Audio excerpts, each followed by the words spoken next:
MST-CET 2025-26च्या विद्यार्थ्यांना आता आनंदाची बातमी आहे। तर संपूर्ण जे विद्यार्थी होते रिझल्ट कधी लागणार या संदर्भात संपूर्ण विद्यार्थी विचारत होते।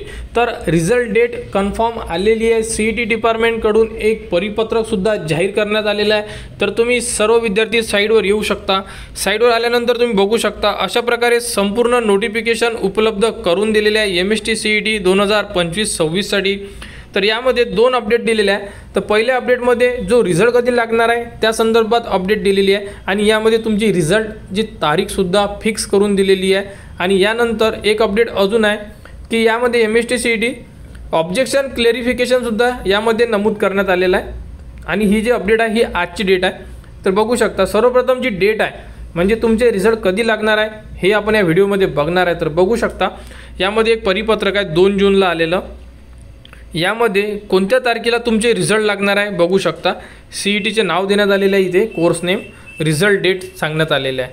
तर अशा प्रकारे संपूर्ण माहिती यामध्ये उपलब्ध करून दिलेली आहे। MST-CET 2025 बघू शकता PCB ग्रुप आणि PCM 16 जून 2025ला तुमचा रिझल्ट लागणार आहे अशाबद्दलची माहिती CET डिपार्टमेंट 2025 यांच्याकडून देण्यात आलेली आहे। तर नेमका आता 16 तारखेला रिझल्ट लागणार का या संदर्भात संपूर्ण विद्यार्थी वाट बघणार, कारण यामध्ये जी डेट आहे टेंटेटिव्ह देण्यात आलेली आहे। म्हणजे रिझल्ट लागेल का तर आपल्याला आता वाट बघावी लागेल। तर 16 तारखेपर्यंत कोणत्याही प्रकारची रिझल्ट लागणार नाही आहे। जो रिझल्ट लागेल तुमचा MST-CET 2025 यामध्ये दोन्ही ग्रुप आहे, यामध्ये PCB ग्रुप आणि PCM ग्रुप। तर दोन्ही ग्रुपचे जे रिझल्ट आहे हे एकाच दिवशी लावण्यात येणार आहे आणि ती तारीख असणार आहे 16 जून। रिझल्ट लागल्यानंतर रिझल्ट कसा चेक करायचा या संदर्भात संपूर्ण ज्या अपडेट असेल त्या तुम्हाला आपल्या चॅनलवर देण्यात येणार। त्यासाठी आपल्या चॅनलच्या कनेक्टमध्ये राहा, चॅनलला सबस्क्राईब करून ठेवा जेणेकरून ज्या संपूर्ण अपडेट असतील ह्या तुमच्यापर्यंत पोहोचल्या पाहिजे।